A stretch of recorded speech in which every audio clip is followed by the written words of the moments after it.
What? Why are you shaking your head?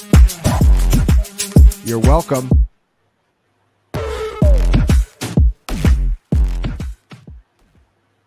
Well, it's Tuesday night, and that can only mean you're in one place. You're here with us at Fantasy Points here on YouTube. If you're not already, you're going to want to hit the subscribe button, hit the bell, make sure you're not missing anything that we are releasing. We are going crazy with the fantasy franchise focus, 32 beat reporters for 32 teams. We have some of the regulars here tonight. No Lucas Gilbert. We do have Ryan Heath at Ryan J_Heath, Jacob Sanderson back to Galaxy Brain. It's all into submission at Jacob Sanderson. And coming all the way from Pure Potential, this is Paul Patterson making what I think, if I might have lost count, is his 5th appearance here with us. We're excited to have Paul with us. We are excited to now have Paul doing some video content for us coming down the pipe. Some very fun dynasty driven videos coming your way, because like we said,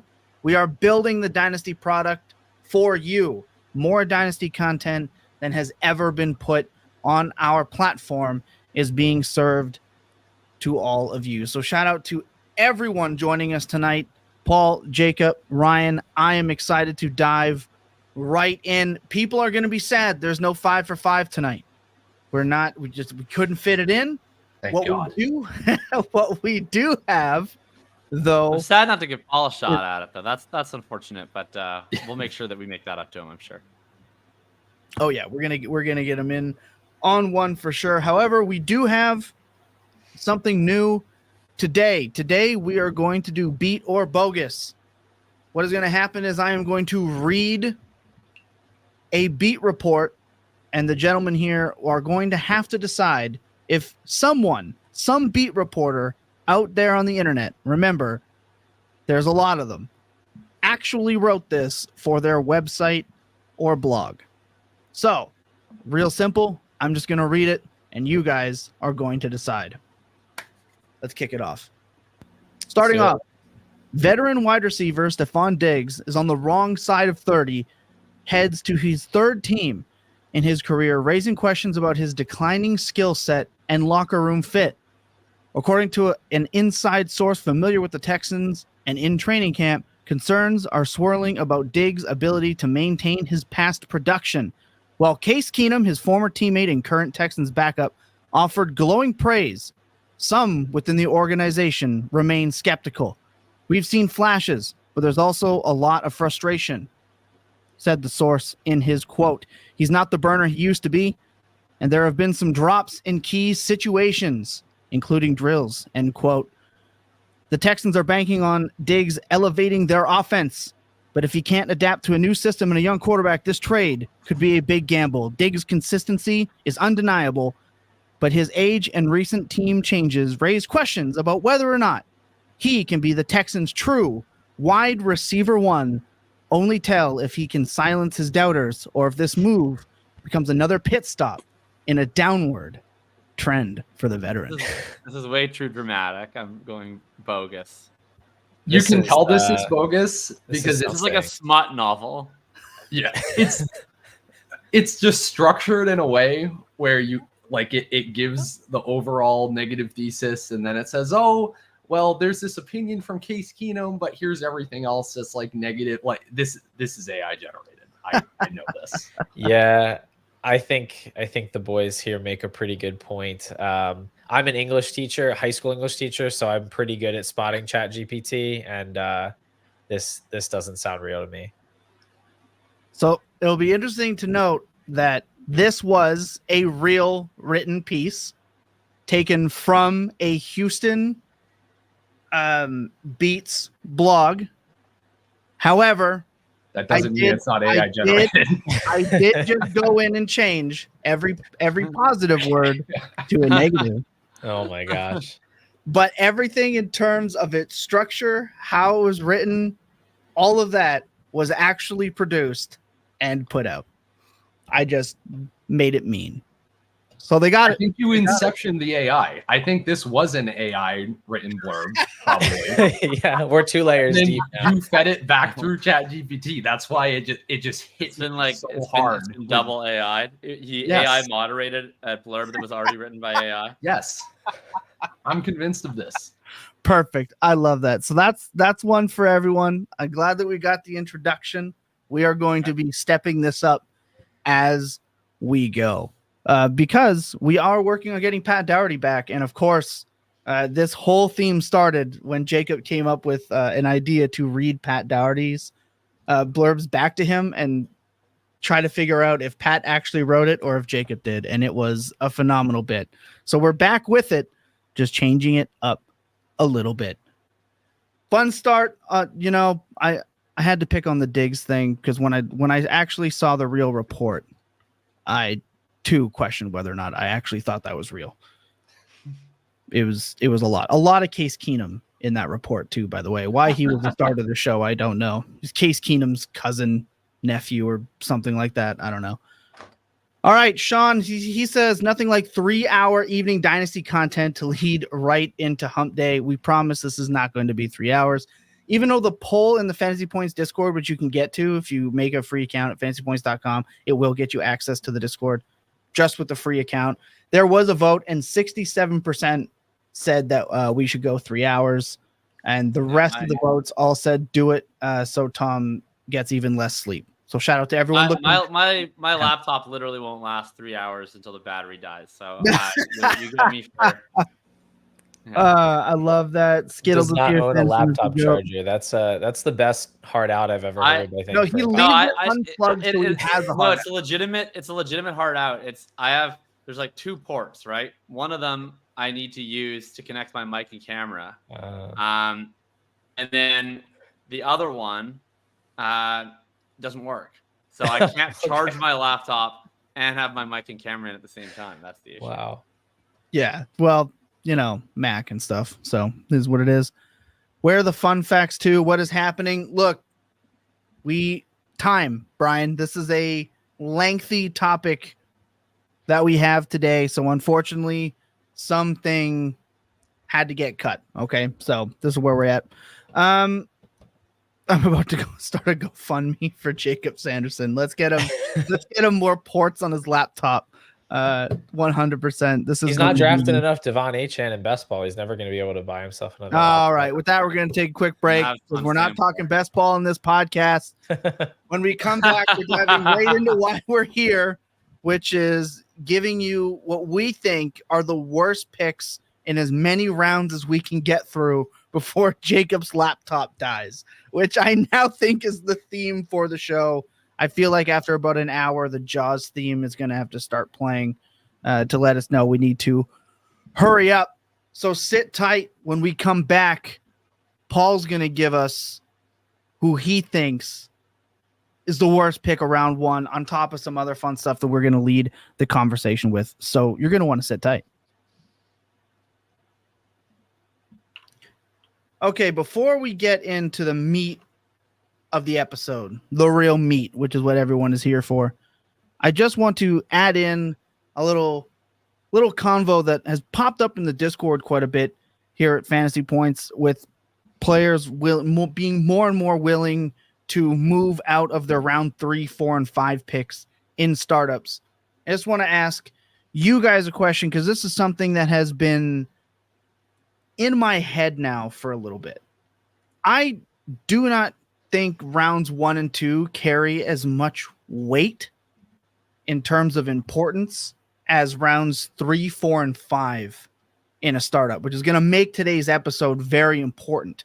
I feel like if you're drafting anywhere in round 1 and 2, you're getting a good player, unless something horrendous happens, like Aaron Rodgers' Achilles blows out, Breece Hall's knee explodes. It's really just the Jets, but and or Kyler, right? I feel like everyone's kind of on a level playing field in that round 1 and 2.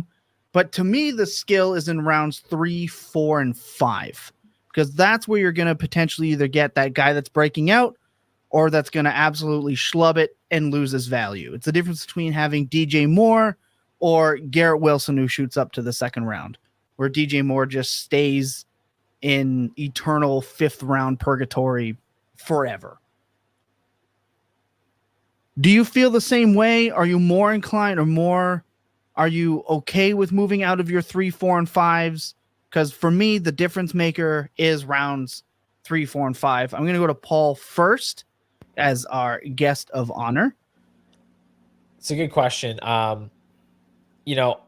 Generally I do try to be pretty flexible with what the rest of the league's trying to do. So that does impact what I would be doing in a trade scenario. But I'm very interested in getting up back into the second round when I can, if I can package up some picks and get an extra one of those premium assets early on in the draft. Very open to doing that.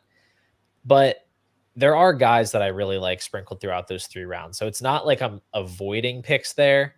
If anything, I think there's a really, really bad patch in like round 6 and 7 more so.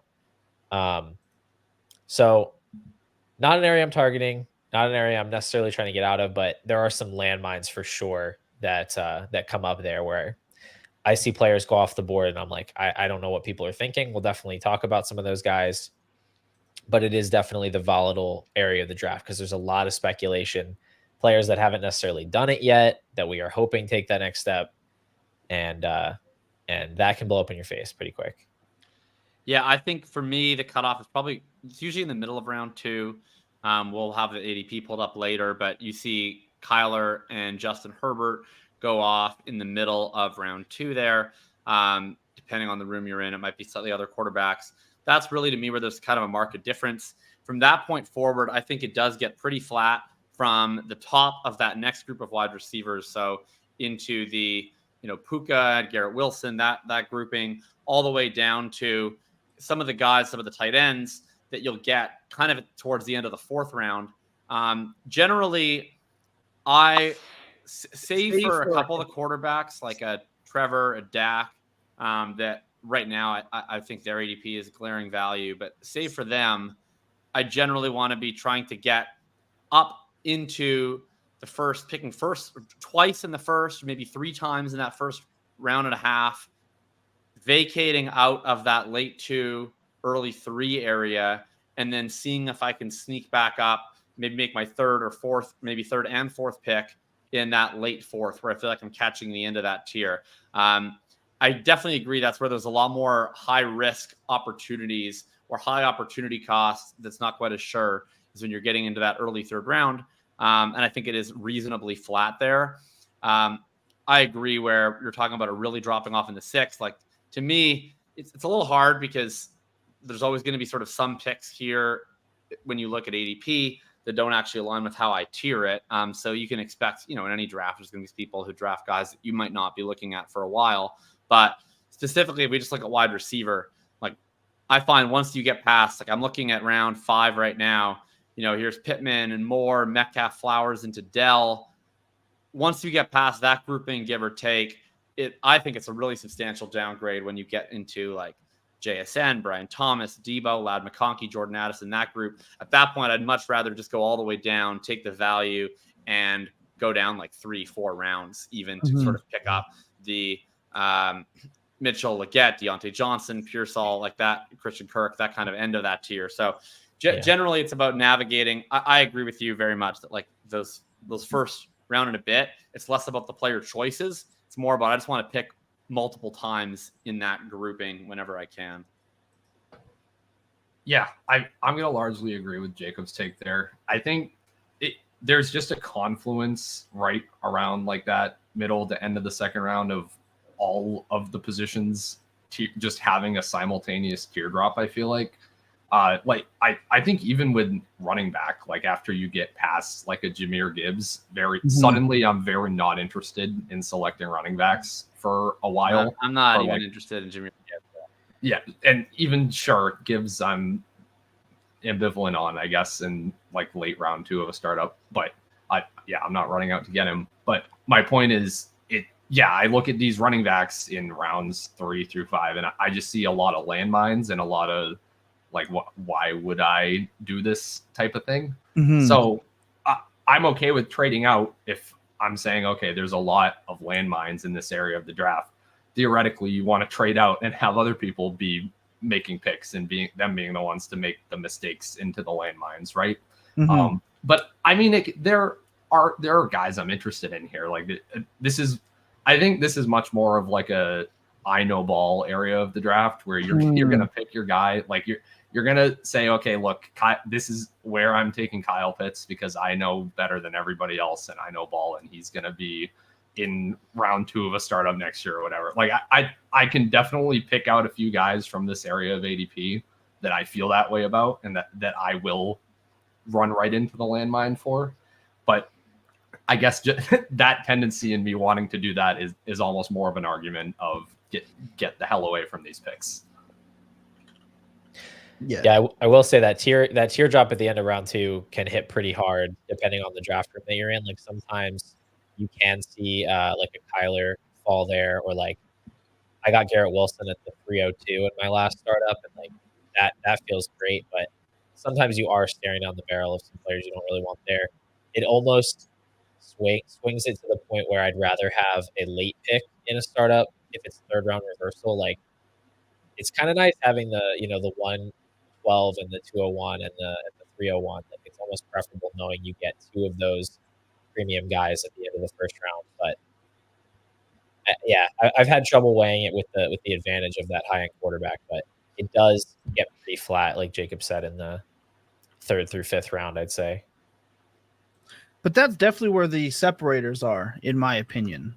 So that's to me why it's important. Somebody, and we're gonna get into bad player picks at each round.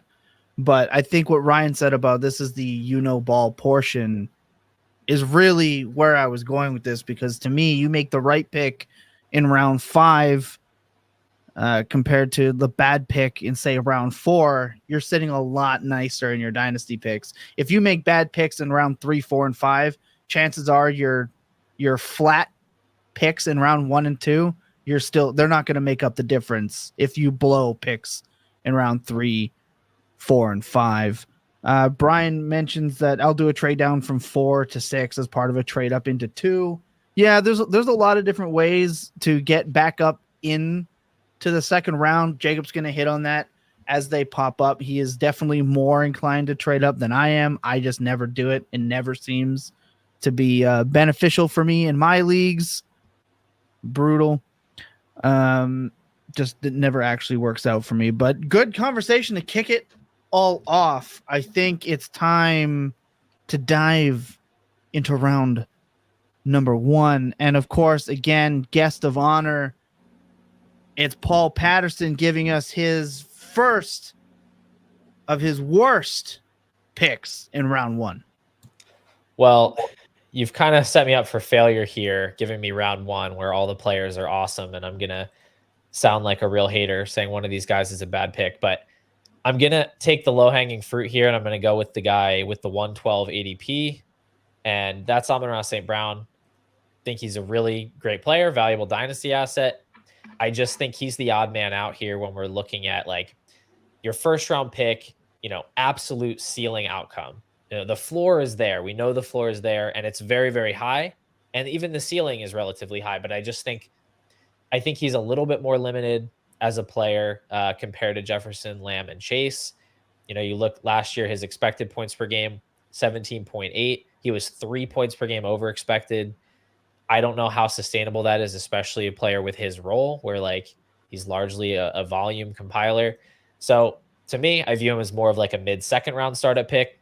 Still a guy I want to have on my team. But if I'm on the clock at the 112, I just don't think that I'm taking him as the foundational building block of my dynasty team. Yeah, I don't agree.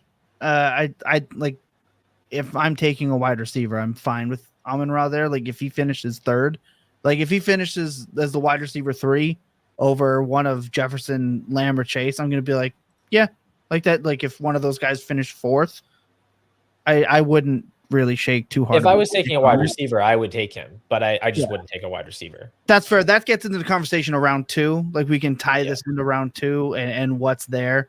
But you're right. Just within that vacuum, I can see that. Jacob, I want to get yours next. For sure. Yeah. And I mostly agree with Paul there on Amon-Ra. But my guy, a couple picks in front. If you happen to catch it, or you could go on YouTube and find it, I got to about an hour-long chat with Ben Gretsch on his channel about Anthony Richardson in a best ball setup, in which I was really the Anthony Richardson bull. He was certainly less bullish on him for this year. I think his dynasty ADP is completely unreasonable. We have 2-game full sample on him as an NFL quarterback. Really just confirmed, I think, things that we already knew before he ever played a game, which is that he's going to run a lot and his passing is inconsistent, right? The upside, and I think why his ADP has gotten so much higher, even though he barely played last year, my guess is how impressive Shane Steichen was in getting a legitimate offense out of Gardner Minshew, playing at a high pace, all that stuff. We see kind of proof of concept of him as a play caller. But you still look at the names behind Richardson that you can draft in round 2, like Kyler Murray. I just prefer straight up. I easily prefer Justin Herbert by like leaps and bounds. And then I think like even you get into Lawrence, Dak Prescott, Drake May in rounds 3 and 4. You can make the Daniels argument as a similar kind of high variance bet. These are all guys that I think are more or less similar bets to Richardson, or safer bets that are a little bit narrower band on both sides. But I can then just take 2 of those quarterbacks and start adding a receiver. Realistically, if I'm at the 110 there, I'm either trying to move up into the top 9. I think there's a real drop off after those top 9 names, or I'm picking Herbert, or I'm trading back. But Richardson is the one who particularly strikes out as just an extraordinarily risky proposition at that ADP. I think those are fair cases. Absolutely. There's going to be you're beating allegations of homerism with that pick, by the way, and you absolutely love this. I mean, look, I think he's going to score a lot of points this year. I'm just looking at the board, right? Josh Allen, going to be a Hall of Fame player, probably, at very least, a several-time Pro Bowl. Patrick Mahomes, probably the best quarterback of all time. Maybe people don't have quite as much certainty as I do on CJ Stroud, but you certainly should be a lot more sure about him as an NFL quarterback than Richardson. Hurts, what he is, Lamar, like it's just proven great players all the way down this board, even behind him in Amon-Ra St. Brown, where obviously the upside's nowhere near what Richardson is, but you're very, very safe from a floor perspective there. Richardson just strikes me, and Caleb you could throw in too, as being the ones who are of a very different floor proposition from round 1. Yeah, I guess we're kind of doing the Fields thing again, right? Where he was going 9th or 10th. Like if you were to say like negative, other extreme. But Tom was just talking about it, right? Where Tom's talking about, does round 1 even matter? They're all good, right? If someone here on this board that we're looking at is going to be the guy that 30% of teams who drafted him are orphans in 2 years, it's Richardson. That's fair. Yeah, no, that's a great way to look. My life got a little hectic. I gotta cut back on some of these. Ryan, your worst pick of round 1. For me, it's going to be Caleb Williams for basically all the same types of reasons that Jacob just said. You just take a look into round 2, and it's like, oh look, Justin Herbert and Kyler Murray, who have already had like an 80th percentile outcome for Caleb Williams' first few seasons in the league. The point instead of harping on Caleb Williams, the point I want to bring up is, we just talked about, wow, it's almost nice to have like a back end of the first pick. If we're just talking about 3rd round reversal with how these tiers end up shaking out in like the 3rd, 4th, and 5th round. But all 3 of us just identified the last 3 picks by ADP in the 1st round as our worst picks. So I disagree with what Paul said there. I disagree vehemently. I think my favorite picks, well, look, if I can just have a top 3 pick, I just want a top 3 pick. I think those 3 are leaps and bounds out of the rest. If I can't pick 3, I want to be sitting in the 3rd round reversal at 8, 9. I think it's pretty flat for me from 4 through 9. And then my like dream start that I've been able to get in startups has been getting one of those top 3 wide receivers in the 1st, and then being able to still come back at one of Kyler or Herbert in the 2nd, and then get one of Dak or Lawrence in the 3rd. If I'm not able to get one of them, take the receiver, try to get May in the 4th. That's my dream setup right now. I like that. Give me 109, good spot. 10, 11, 12, maybe a little bit less good. Yeah, I think that's all. I think all three of those picks make a lot of sense. But my worst pick of the first round is CJ Stroud at 103. Just we one ha- person on this podcast network has spoken the truth about CJ Stroud, and all others will not be remembered fondly by history. Now look, CJ Stroud had a phenomenal rookie year. But I feel like it is safe to say that if you want a quarterback that has his range of outcomes, you could just take Joe Burrow at 109, because we've seen Joe Burrow's ceiling when healthy in his offense. I think that if you're looking at someone like CJ Stroud at 103, like I would still very much rather Jalen Hurts. I feel like his week-to-week upside is just higher. Lamar Jackson's week-to-week upside is just higher. CJ Stroud had an amazing rookie season. I will not deny that. This show, Jacob, you and I, some of the earliest, we had Scott on here. We were arguing CJ Stroud's upside at nauseum. We tilted people with how much we loved him. But let's face the facts. He is not a strong rushing prototype quarterback. And those typically, when you're drafting them, it wasn't that long ago Justin Herbert was being taken in the first 3 picks. It wasn't long ago that Joe Burrow found himself sitting in this exact same spot. It takes so much for these quarterbacks that do not run enough to maintain these spots for me to be willing to take him at 103. I am not telling you that he is a priority sell.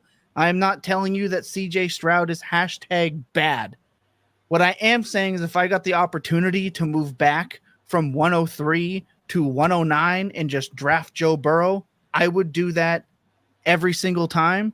And I would also just draft Jalen Hurts and Lamar Jackson ahead of where I would take CJ Stroud.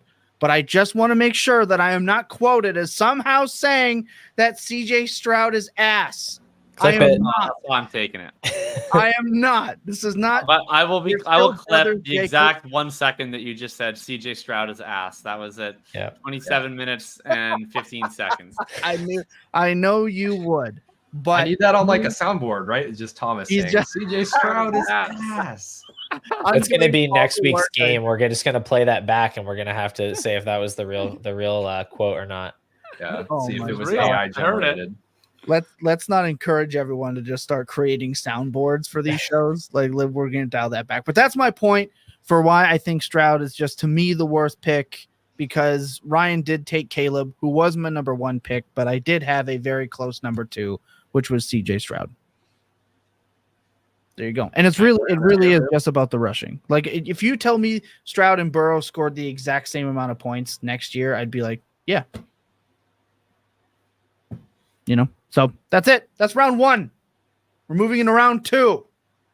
And again, guest of honor, we're going back to Paul Patterson. Oh gosh.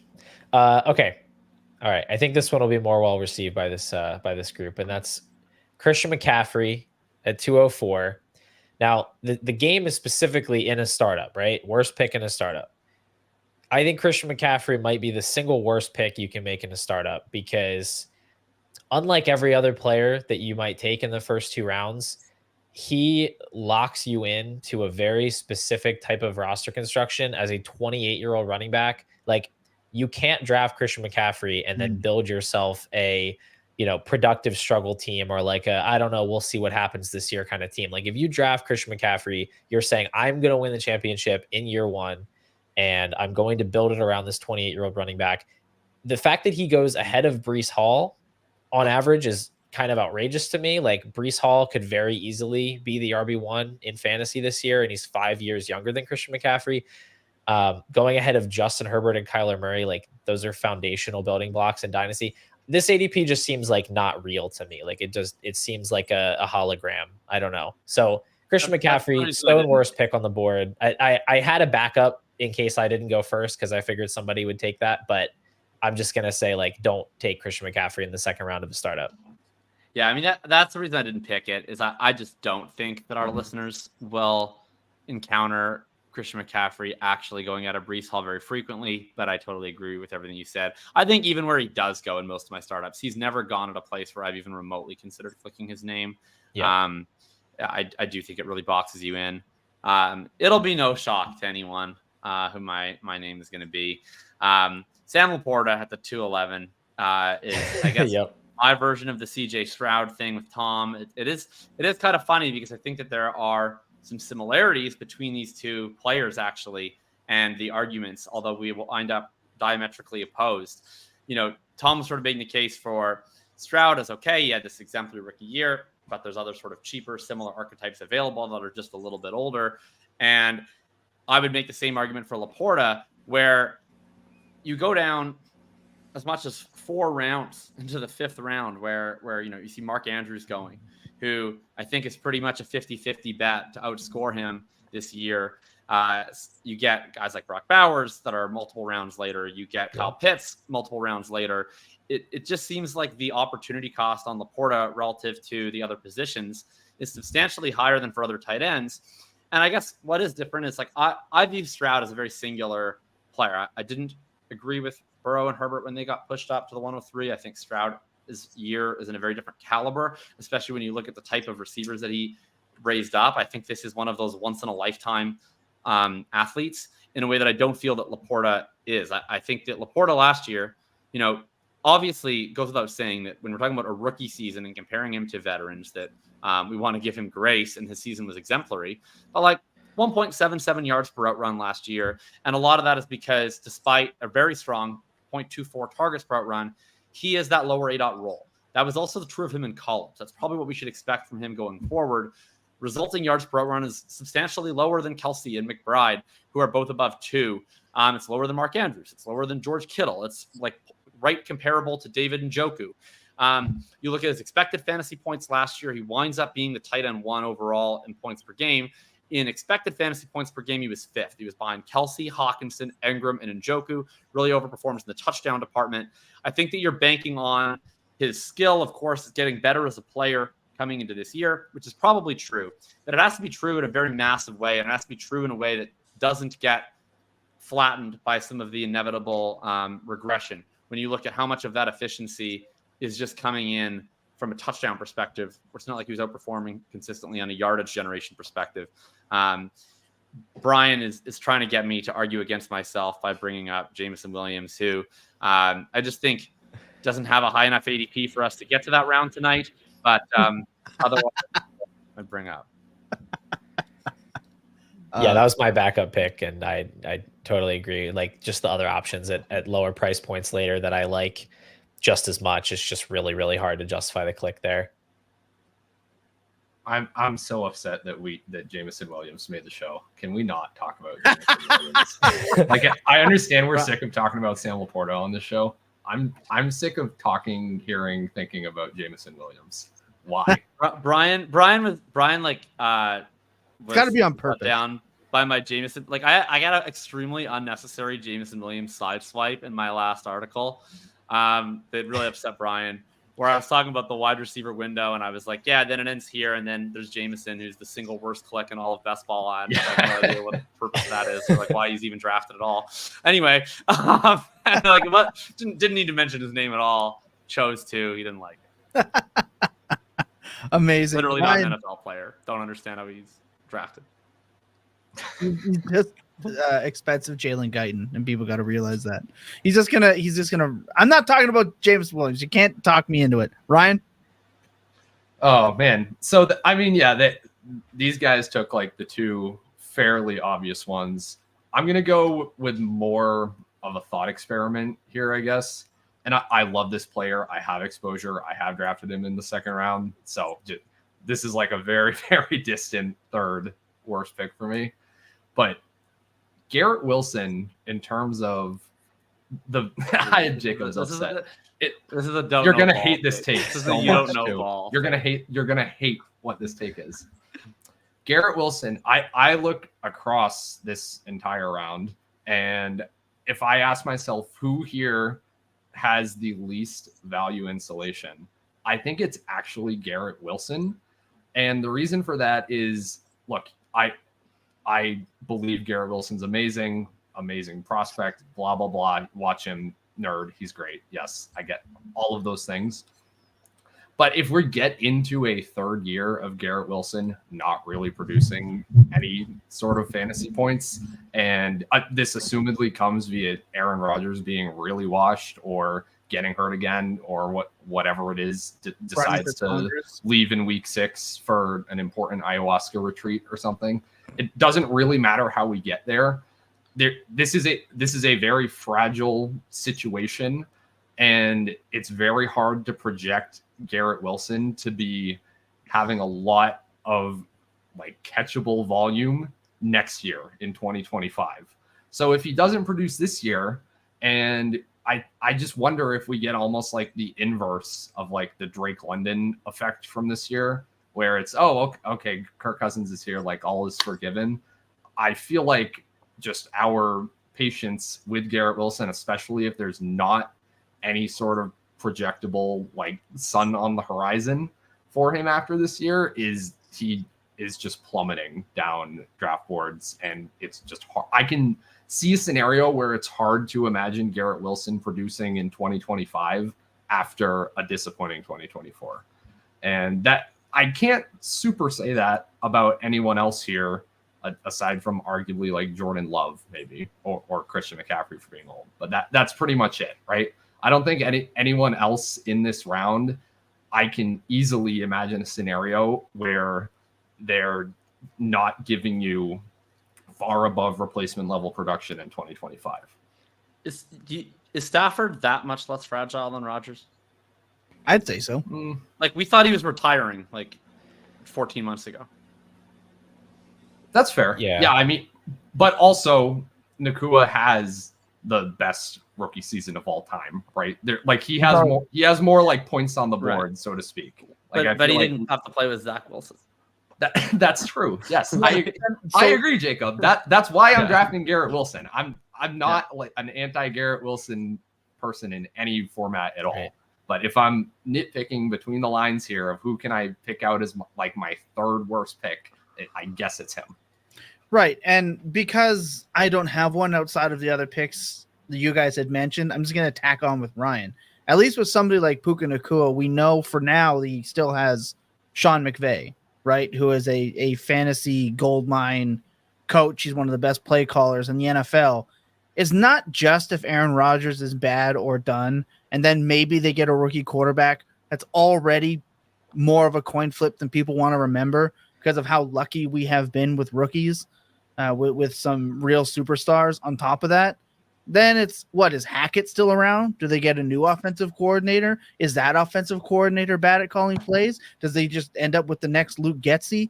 What does their head coach end up doing? Like, there's more areas for Garrett Wilson to see a downswing, right? And end up in DJ Moore purgatory where we're just hoping and praying he gets a good coach, a good quarterback, a nice system, and he finally breaks out. Then I don't need good. I just need not Zach Wilson. Like I feel pretty good that if we have like the 25th best quarterback and offensive coordinator in the league, that he can be a top 6 fantasy wide receiver. I just need not the worst quarterback in the league, just one time. That's all. Like, I just want not like multiple tiers worse than the second worst quarterback. I get what you're Boyle. saying. Like I 100% get it. But just to add to Ryan's point, there is a murkier, darker storm on the horizon if we don't see it, especially with how fantasy players react to not actually seeing it. It's just the Kyle Pitts argument, but for a wide receiver, not a tight end that we were hoping was the number one guy, right? Now, to be clear, we all actually think Garrett Wilson's like a perfectly fine second-round startup pick, right? Yes. Because the show is worst picks in every round. So I'm just checking. Like, I think there's a lot of bad picks in this round. Yeah, I think Marvin Harrison and Jahmyr Gibbs are both worst picks. I think Harrison's a bad pick. I think McCaffrey's a bad pick. But for the standouts, I agree. For the standouts, I think those would be the 3 for me. Number 4 would be Gibbs, but I'm just fighting this Wilson thing. Wilson would be like, I think of everyone on this list, I think I'm ranking Wilson like 4th straight up. I would put at value, he would be my 3rd favorite pick of the round. But I'm taking, so I just recently took Garrett Wilson at 2-4. Like, I'm happy pushing the button, but I just wanted to add on to Ryan's point that I see where his process is coming from, where I think Ryan's a big dumb could be poopy head.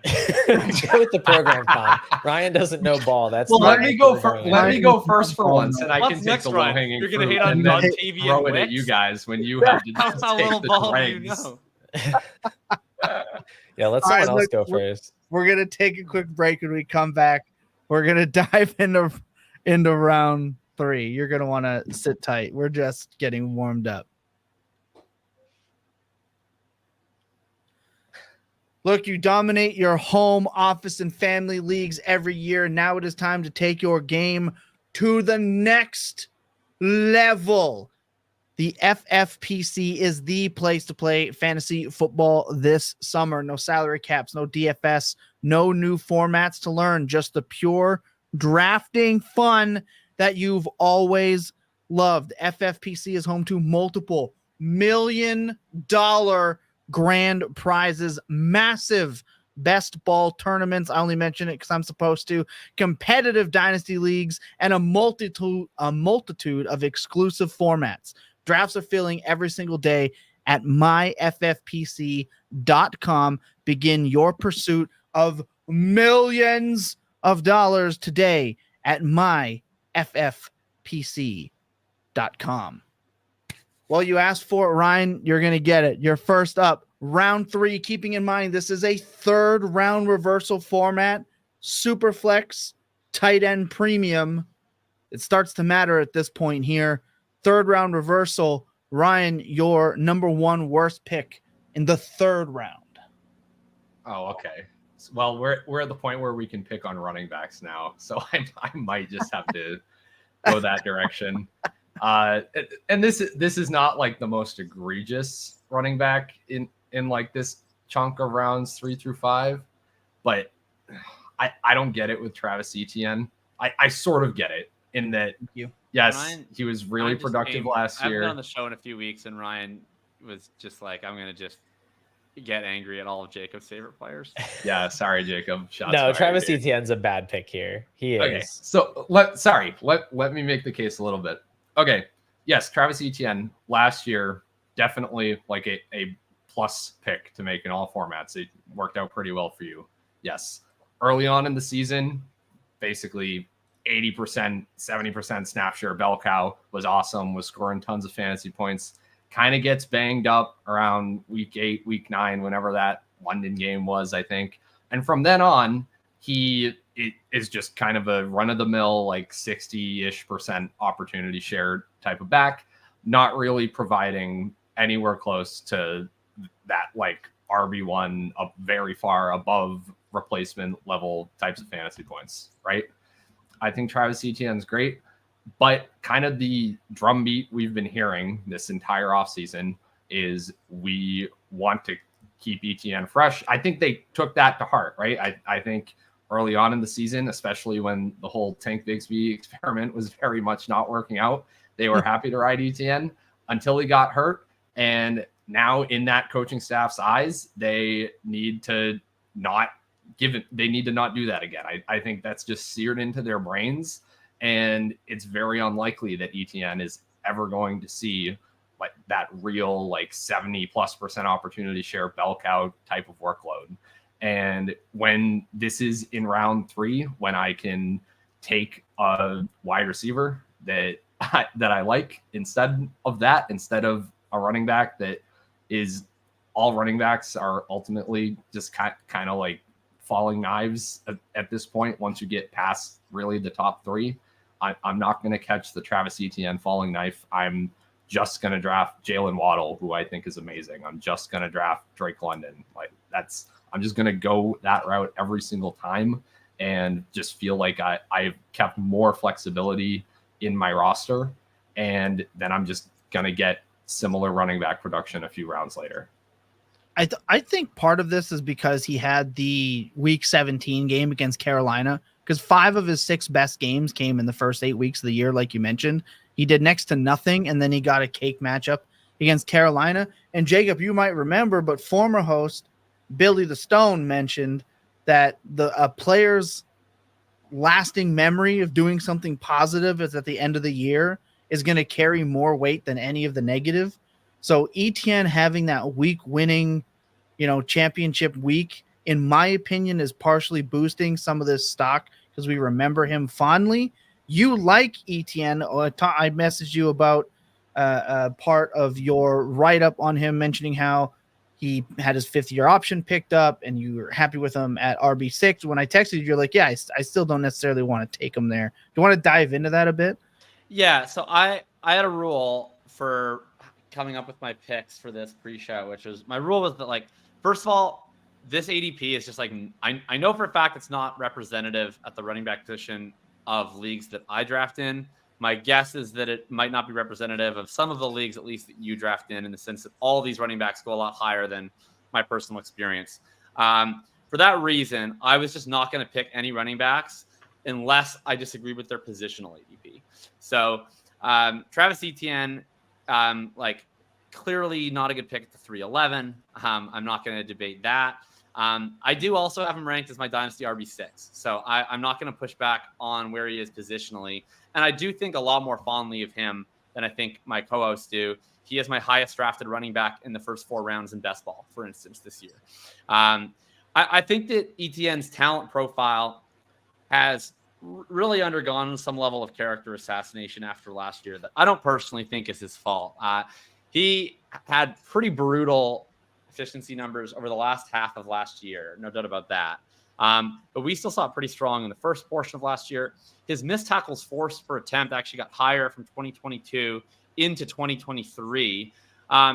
And you look at the overall context of this offensive line, they were horrendously graded last year. I thought their scheme made no sense. It wasn't like there was any other running backs in this offense that were showing any sort of efficiency. You go back just 1 year to 2022, there's where Travis Etienne is 3rd in the entire NFL in rush yards over expectation per attempt on 220 attempts. He was 1st among all backs with 200 or more attempts.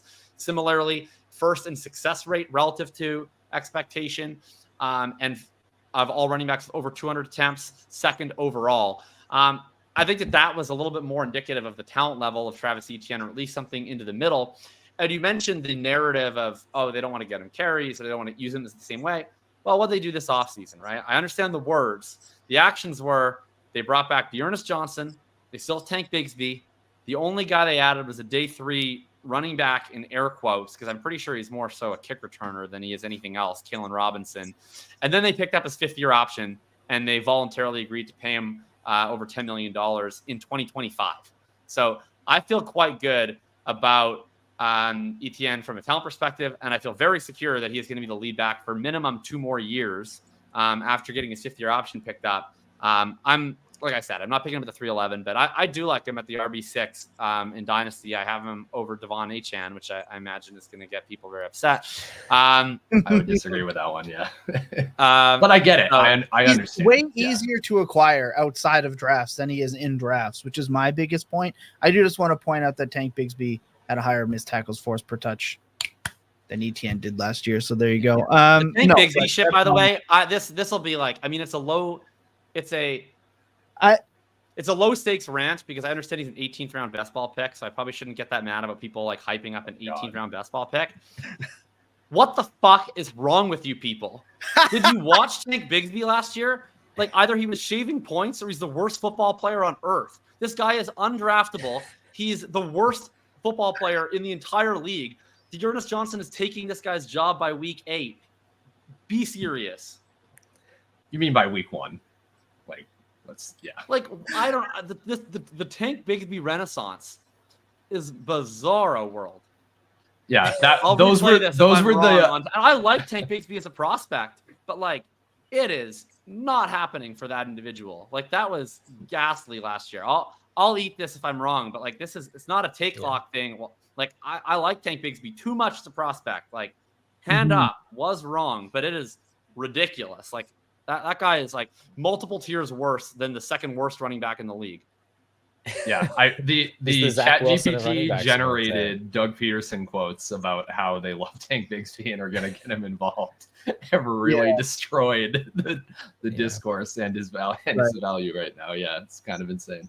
No, but I again, I agree with Ryan. I think that is the most egregious pick of this round, bar none.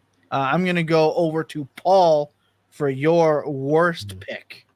I gave myself a similar rule to Jacob in the sense that if I picked a running back as my worst pick, I also picked another player as like so the show didn't just become, hey, casuals draft running backs too high. Don't do that. Like, that's not really the point.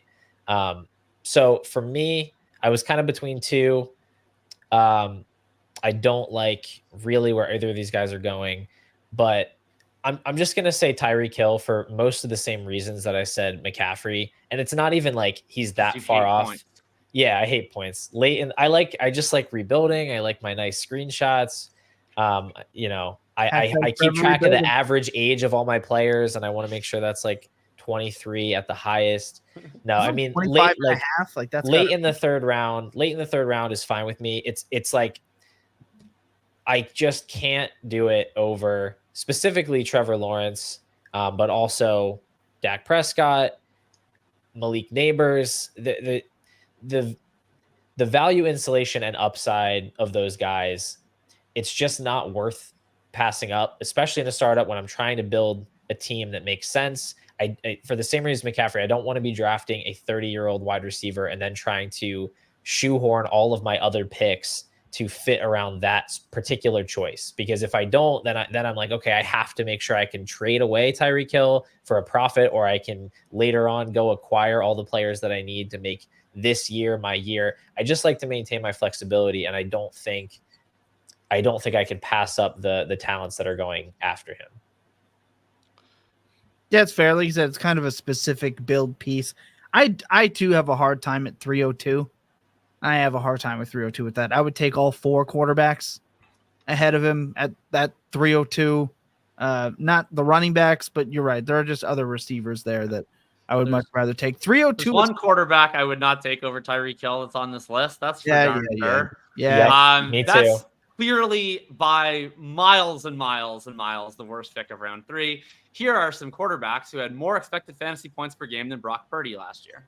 Gardner Minshew, Aiden O'Connell, Jake Browning, Tyson Bagent, Nick Mullins, Deshaun Watson, Tua, Goff, Derek Carr, Will Levis, Bryce Young, Daniel Jones. He had 14.4 expected fantasy points per game last year. I understand there's the end zone got in the way effect to that, where when teams are especially efficient, it can actually reduce their expected fantasy points. But we're basically talking with Purdy. It's like the extreme version of the Stroud conversation, where you get a guy who doesn't run, but also a team that doesn't pass very much. So it has to be entirely on efficiency. And it's a quarterback who, unlike CJ Stroud, I don't think is very good. So I'm entirely reliant on the environment. And it's also an environment that's good, very good for his efficiency, not very good for his volume.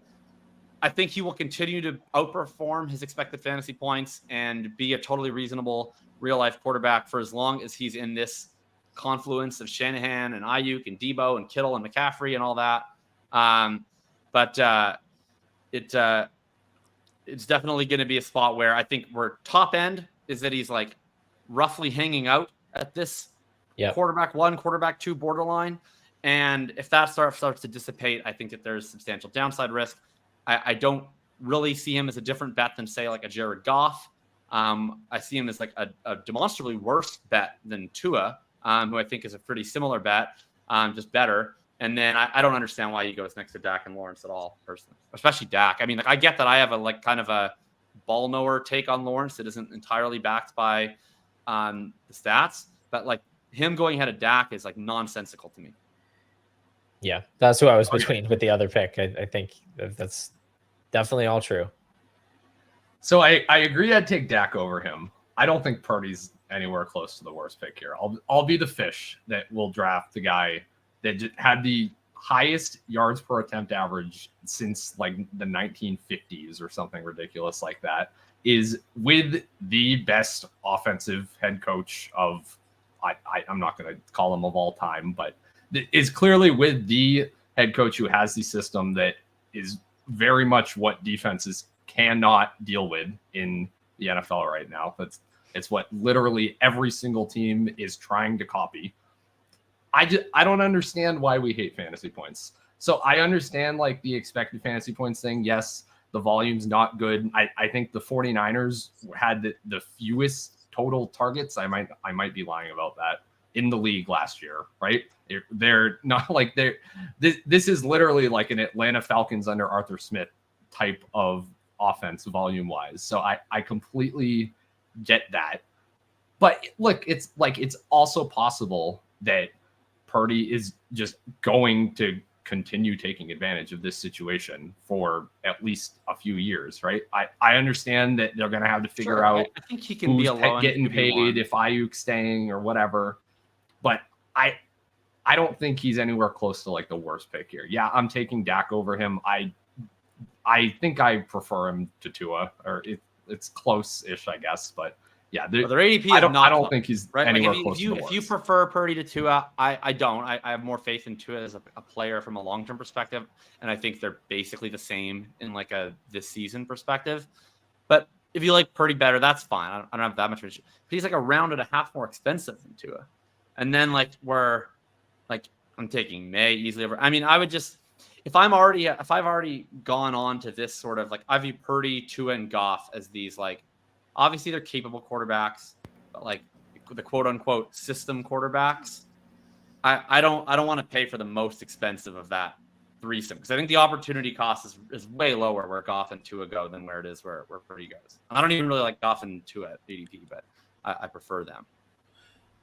Yeah, I'm more inclined to agree with Ryan. I mean, we're talking about the guy that led the NFL in fantasy points per opportunity for quarterbacks that played 10 games, right? That's including rushing stats, like per time he touched the ball, he just produced. I don't think we should hate fantasy points either, considering his situation's not going to change drastically enough for me. Again, prefer Dak over him. Yeah, if you just want production, I think you're really looking at Brock Purdy is a fine, not at all the worst pick in this round, in my opinion. But we'll go with Jacob. Other than Purdy, who was the worst pick in this round for you? Well, I picked Purdy. You already picked Purdy. It's your turn. Off on such a long side tangent. I wasn't sure if that was just Jacob's pick or if that was. I actually like every other pick here except for ETN at like his fake cost. Okay, awesome. Let me regroup after that wild. I honestly, you tied that in so perfectly. I thought it was just an aside. I almost wasn't ready. For me, my next pick is going to be Jonathan Taylor for a lot of the same reasons that was mentioned for ETN. Obviously different in terms of the efficiency, but we're just talking about a running back. He's into his second contract. Don't know if his value is going to survive another injury, right? That's also something that I'm looking at with this. Do I think Taylor could be a very good player? Of course I do. I'm not blind. I hashtag watch the games. I hashtag look at the data over at the Fantasy Points data suite. But if you're asking me to take him over guys like Jalen Waddle, Trey McBride, Drake London, Chris Olave, I simply cannot do that. I just can't. Even his RB1 season was one of the worst RB1 seasons we had seen in a while. So what is his upside really? For me, it's not good enough to be taking him at the 307. The offense is going to be great. Maybe we get Richardson more than 2-3 games. Love that. Does Richardson continue to vulture touchdowns at the goal line? Maybe. We don't know. I just think you're taking on a lot of risk with the RB5 at 307. Same thing. Love him outside of drafts. Not paying for him in drafts. So for me, the worst pick is definitely going to be Jonathan Taylor. Let's head to round 5. Or sorry, we're still in round 3. Let's head to round 4. Let's head to round 4 and let's see how many times we can avoid not talking about the running backs. Like they're just. Hey, I haven't done a running back yet. I've been saving it for this round. They're just so. I was gonna say there's only one good answer for this that's not a running back. I think in this round, so I think one really good. We should have structured the show that way. Like, what's the one not named a running back that's a pick in every round? I restricted myself thoroughly. I prepared for 8 full rounds and I only picked 3 running backs. Oh, damn. Okay. Well, I haven't done one any of the first 3 rounds. Are 2 of them in this round? Running back.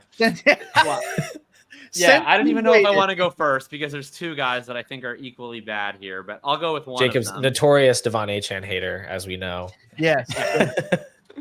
I'll go with one of them. I'll go with the one that's probably the less popular punching bag. I'll be a little bit more brave, and I'll say Kyron is my least favorite pick of this round. Oh, I thought he was the popular punching bag. Really? Oh wow. Okay. I thought everybody was going to be piling onto Barkley, but that's exactly where I was going. Yeah. Who, for the record, I also think is not a good pick in this round. But Kyron's the one I'll go with, mostly because I just have more of a thought out take on that one, whereas my Barkley take is like old man, basically. So my Kyron haterade take is with these running backs, right? Like, it's a pretty universal take from best ball to dynasty to any format that you can just get touches late in drafts. Like Javonte Williams projects for a lot of touches. He's very cheap, especially in best ball. Singletary in all formats. Brian Robinson in all formats. Like these guys project for like 250 touches this year, and they don't cost that much to acquire. So if you're buying on an early running back, what am I getting that's not touches?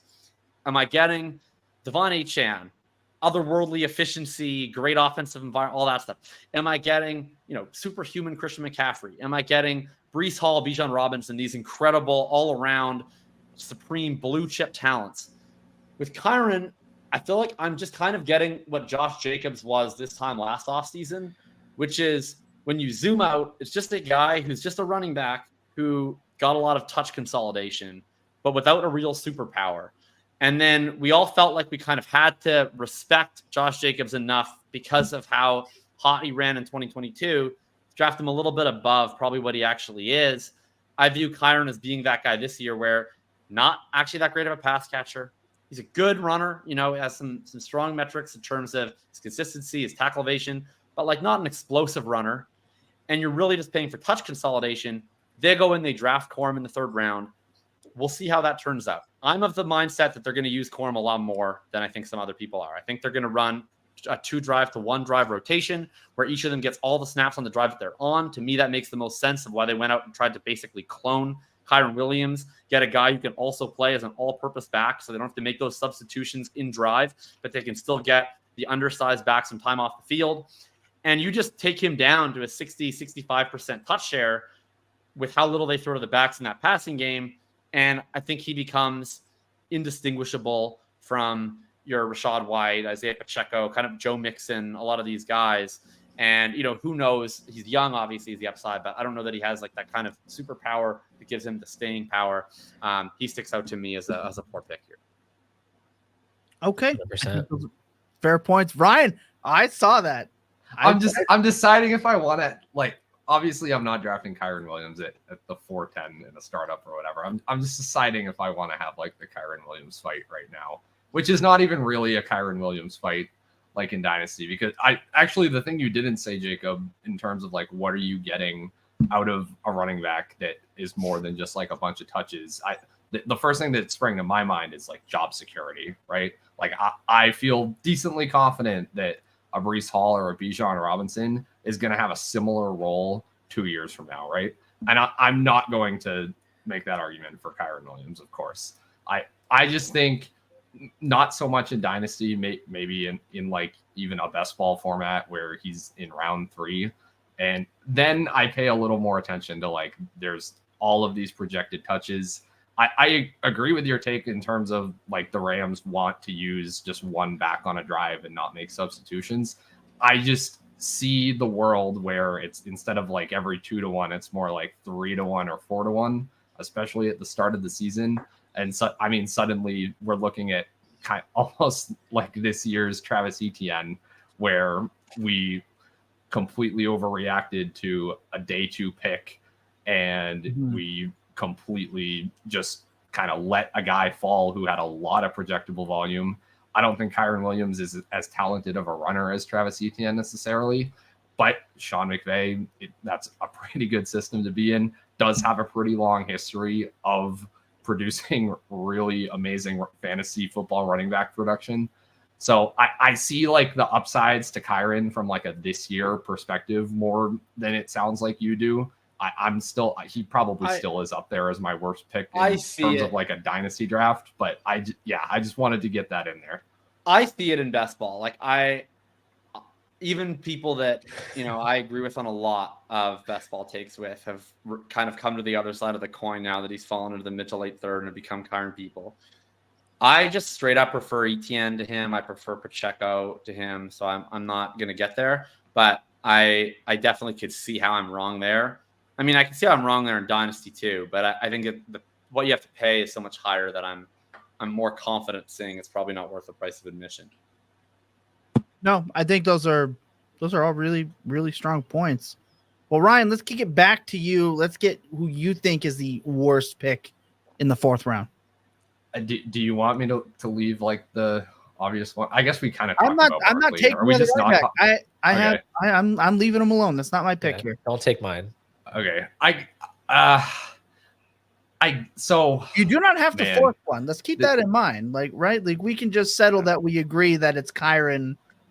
Is it like you don't got to force it? I mean, you can if you want to. Okay. No, I'll pick on someone else. I think at tight end 3, and it's kind of whatever. No, I should have stopped you.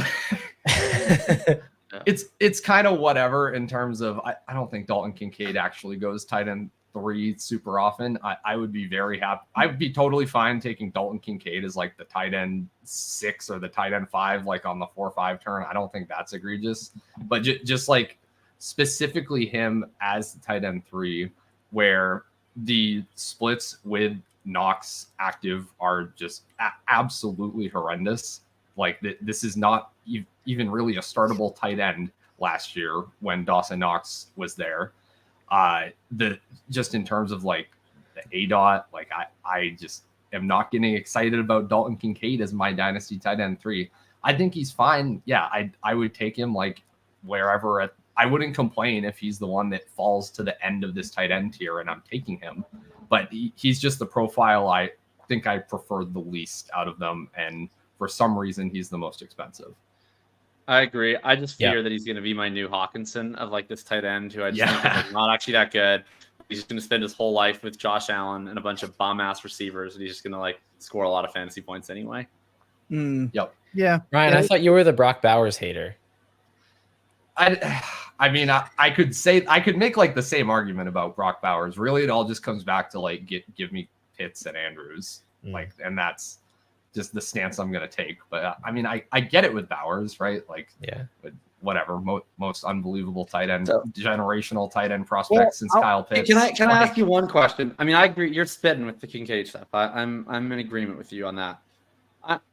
What leads you to be like pro Pitts, but anti Bowers? That combination of takes, I personally find confusing. I mean, it's really like and maybe I'm too like redraft brained here or whatever, but even if we let's take like their best ball ADPs right now.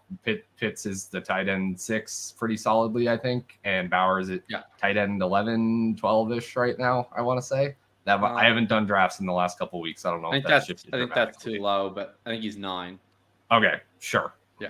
So I just, number one, just in terms of I'm comparing their offenses, I'm projecting them for this year.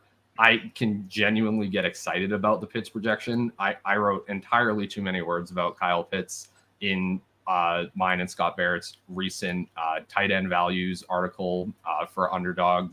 Go check that out. But basically, I think Pitts is one of the biggest values at the tight end position we've seen in years. And I swear to God, you guys all have to believe me. I was not saying that last year. I was definitely not saying that the year before. I was kind of lukewarm on Pitts up until now. But when you just look at the difference in going back to like offensive environment in terms of just the amount of catchable targets available in those Arthur Smith Falcons offenses versus what Kirk Cousins has provided over the last few years, it is literally a 50% difference in just the size of the passing volume pie. If we get Pitts if he stays, I think there's 2 ways Pitts wins. One is he stops like having to punch so far above his weight on all these like very downfield routes that are incredibly volatile and hard for a tight end to consistently win on, especially against outside corners. Then he just gets to be like a normal tight end in the slot all the time, and he's awesome, and he makes guys miss constantly, and it's a high octane offense, and he scores a ton of touchdowns, and it's great, right? Or he stays as like this incredibly long ADOT guy. I believe he has led like all relevant tight ends in average depth of target of his every single year of his career so far. If they continue using him like that, and the targets are now coming from Kirk Cousins, that I get really, really excited about that too, right? Like TJ Hawkinson with Kirk Cousins, it is a clear top 2, top 3 tight end every single week. And but now I airdrop Pitts into that, who I think there's a very good chance he's better as a talent than TJ Hawkinson. I'm just really into that. So yeah, I don't know. Maybe all of my anti-Kincaid, anti-Bowers is literally just like I have Kyle Pitts blinders and I don't want to draft any other tight end other than him. You're a brave man. Just to like get you into my world, that's a little bit where it comes from. I'm taking Pitts this year because I can't live in the world where Pitts breaks up and I don't have any. But I'm not sharing the optimism. I'm pretty worried on Pitts from a talent perspective. So, and then I can tack on to the Bowers thing because I can relate it back to the conversation we had previously where there was a really real world possibility where he ends up in a spot in a situation where we are just on our knees begging and pleading, a lot like people have for Pitts for a couple of years, like we did with Njoku for so long. People held on to Jonnu Smith and Mike G for far too long for hyper athletic tight ends. I mean, it ended up paying off with Njoku 7 years later or whatever. But there was a real spot where we could see Bowers being in a spot where now we're praying and hoping rather than reaping the rewards for drafting him in the mid-4th. So I agree. For me, Bowers and Kincaid, I'm just going to piggyback my pick on that. Bowers and Kincaid are about even for me because I too would rather trade back to the end of the round and take Pitts or move for Andrews. I likely have already selected McBride by now, but I would move down for someone like Andrews. So for me, Bowers and Kincaid to me are in the same spot for where I'm worrying, even though I view them as 2 completely different players. I think Bowers is a significantly better player. But if you were to tell me that 2 years from now, we're all hoping that Vegas gets a quarterback that isn't someone like Minshew or AOC, and we haven't seen the upside yet, I would not blink twice at that being a real world scenario and possibility. It is a huge gamble, especially for people that have been scorned by Kyle Pitts as the generational prospect tight end and are now having to imagine themselves doing it again. I think we've been a little bit warped by just how bad the Kyle Pitts situation is. Like, there are bad situations, but like, that's just not a normal bad situation. Like Gardner Minshew last year gave Michael Pittman a 30% target share and he scored like 16.5 points per game. And like, I don't think Michael Pittman's that good. Like Devontae Adams is 31 years old. He's probably not on the Raiders next year. Like, Brock Bowers could very easily be the number 1 target for this offense. I don't think that we're ever going to find ourselves in a scenario where like they're throwing the ball 27 times a game. And the other thing is like Bowers isn't like Pitts in the sense that Pitts is a guy that you have to like use him a certain way. Like you have to be like smart about how you use him because he has these skills, but they're like not normal tight end skills. Brock Bowers is just like an amazing normal tight end that you can just use like a normal tight end and you can give him a million targets. Like, I don't know. I think that the situational concerns about Brock Bowers are just dramatically overstated. I don't think they are because we've seen it with tight ends so many times, right? Yeah, tight ends that suck. We've seen it with tight ends so many times. I think it's still very reasonable. I think we're being too nice to Kyle Pitts. I think that Kyle Pitts is. I think some of Kyle Pitts' problems were Arthur Smith problems, and some of them were Mariota and Ritter problems. And some of them were PCL problems, and some of them were Kyle Pitts can't block problems. Fair. And I don't think everybody pray for Bowers PCL, and I have no concerns about his blocking. And then we'll see. I think he's about to have Gardner Minshew and AOC problems, but certainly Right, both have the same. Jesse problems. So it's not like Especially it's an for the- ideal spot, but Especially for that upside case that we want to make with Bowers. I mean, if you're telling me his upside is Gardner Minshew, yeah. I think that Pitts thing is sketch, man. I think, like I said, I'm not going to be out. I refuse to be out because I'm not going to sit on the sidelines and like watch all the people dancing. So I'm still drafting him. I'm still above market in every format, but like I don't think that that's smart. I'm purely doing it to avoid a therapy bill. Yeah. I think if you want to bet on in best ball, that's really the place to get super overweight. I think that. I mean, here's the thing, right? Here's the Ryan thing. just posted in the If Kyle private Pitts comes chat. out, if Kyle Pitts comes out and he's 61% route participation Pitts again, and he's not bringing any tackles like the first month of the season, it's over.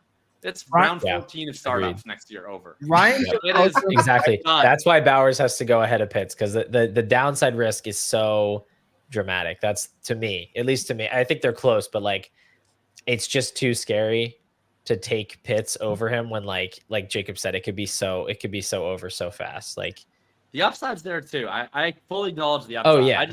I think with Pitts, it is a wide band play this year because we're assuming a lot. Best ball, obviously, it's fine because if he sucks on your best ball team, it's not that big of a deal.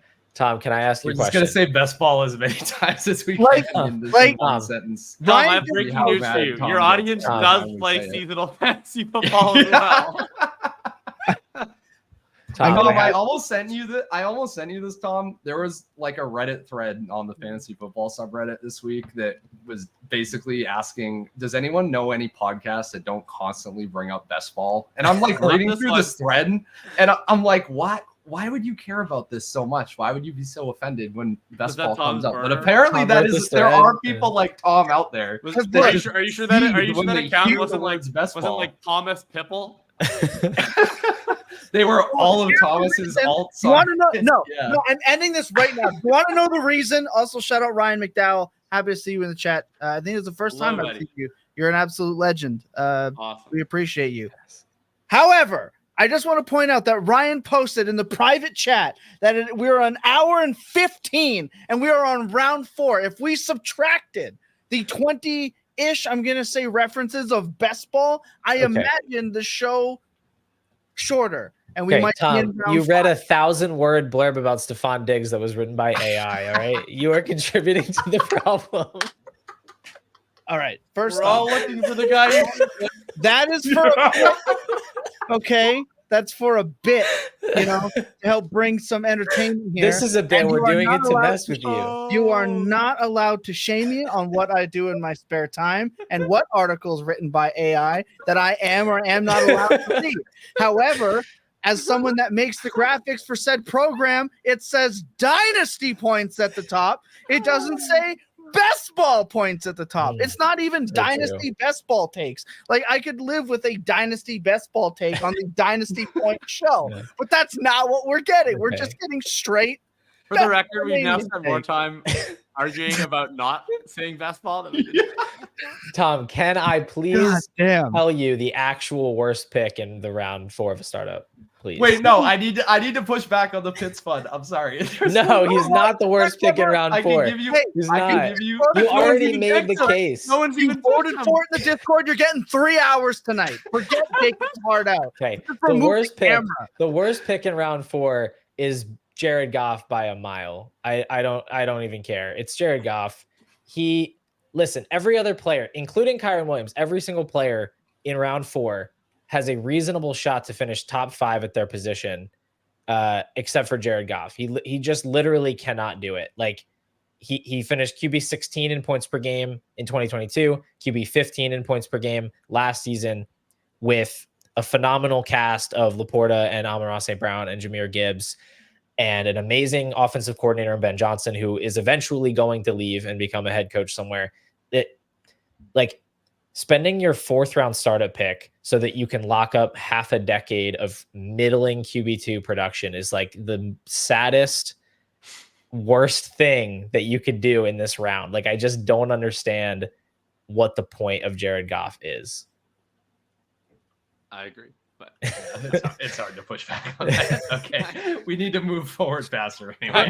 Round 5. Lifelong Jared Goof hater. I'll put Tua in that same conversation at 4-1. I think Tua 4-1 is also egregious as a little bonus because can I ask you guys, like, yeah, I don't want to. We don't have to reopen the whole thing, but like, if you guys I don't perform in best here, if you guys don't like Tua and Goff here, like, why is Purdy different than these guys? I just really don't understand what makes him different than these guys. He's not. He's just been better. Like, he had the most fantasy points per opportunity in football last year. Right, but that's the problem, is he doesn't have any opportunities. Brock Purdy had a better year last year than Trevor Lawrence has ever had. I mean, okay. Instantly goes for the Trevor Lawrence. But then Tua did. Don't get okay. But if Purdy's stats are real, then why aren't Tua's stats real?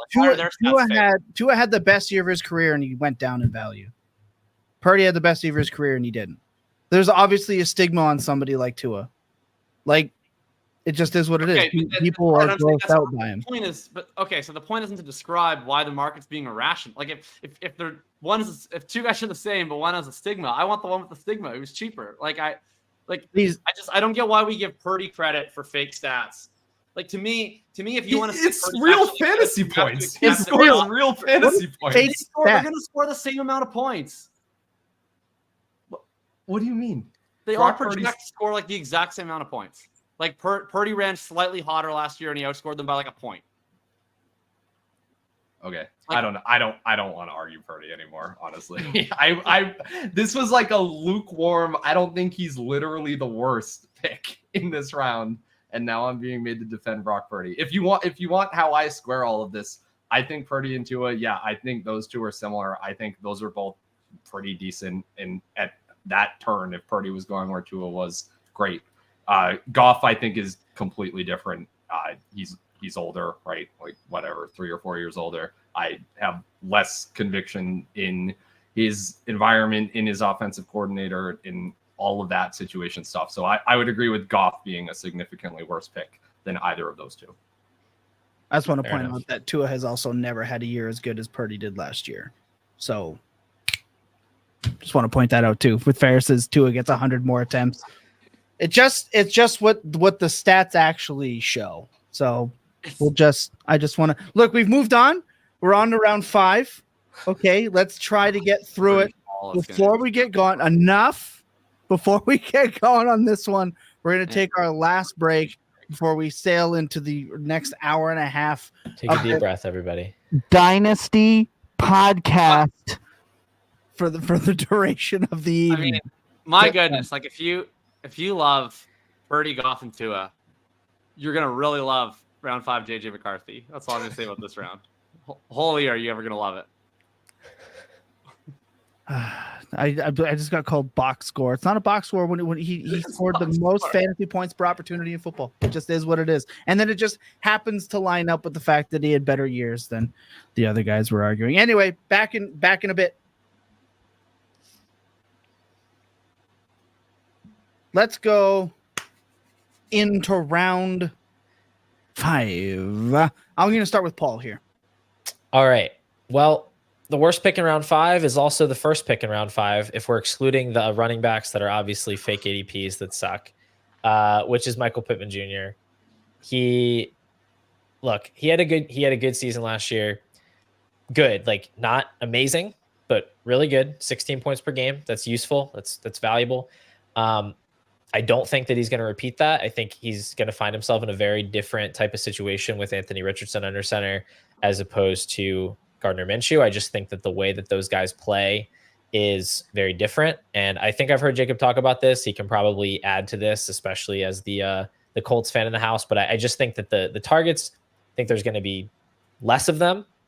And I think that they're going to be distributed differently. I think the addition of A.D. Mitchell, I think, will make a pretty big difference because Alec Pierce can't buy a target to save his life. And I think Josh Downs is a good player who's coming into his own.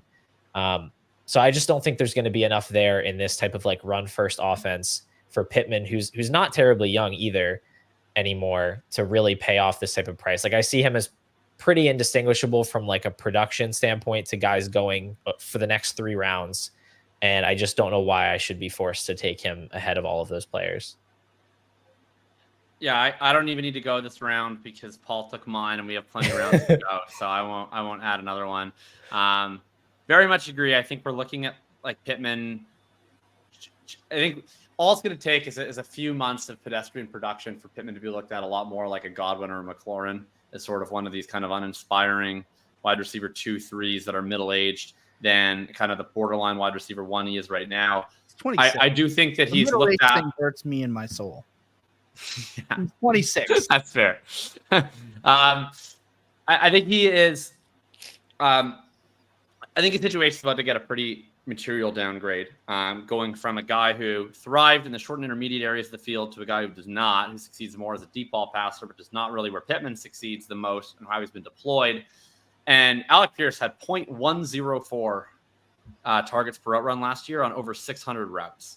That is just such an absolute gift for anyone running in that offense to be able to compete with 600 routes of nothing, in terms of how that consolidates the rest of the way.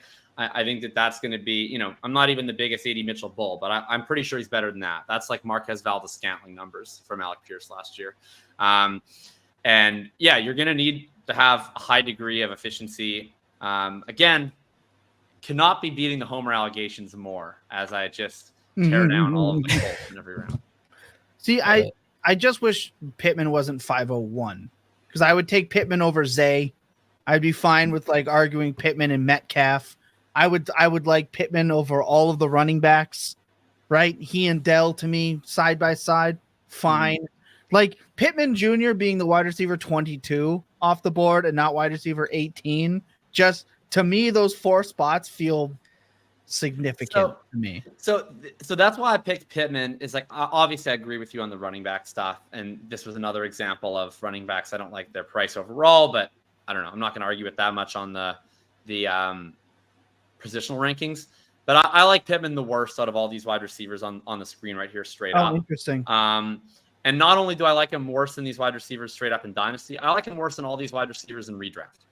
And you notice I didn't say best ball that time. I know. I know you're such a loser. That's why he was the one that stood out for me. And I'd go even further. There's wide receivers behind him, specifically Higgins and maybe even Pickens, that I like more in the next round. So. All right, I'll be the one. I'll just say, yeah, it's Josh Jacobs. Whatever. Everyone here has heard a million times why I don't like Josh Jacobs and anti-Jacobs takes out of me. So I'm gonna bring up a different player instead. This is the official Marshawn Lloyd podcast network. Yeah, we don't have to get into the Marshawn Lloyd stuff here, or the fact that Jacobs had like one of the least efficient seasons we've ever seen against his weighted opportunity in the last decade. Blah blah blah. Whatever. Anyways. DK Metcalf, I actually want to talk about because kind of what Jacob just said about Pittman in terms of it's going to take like a month of pedestrian production for the whole community to view him very differently.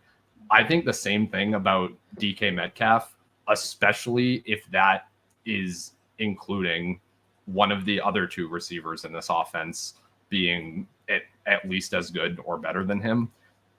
Tyler Lockett has outscored DK Metcalf every season of their careers until last year, right? Jackson Smith and Jigba, I understand that kind of on a surface level, like none of the stats look all that inspiring from last year. Number one, there's literally a clip of him being at a loss for words in terms of good things to say about Shane Waldron, the outgoing offensive coordinator. Is this live? That's an awesome one for anyone that hasn't seen it. Definitely go check that out. Number 2, if you do a little bit of like number massaging, you can very easily get to a point where Smith and Jigba looks interesting.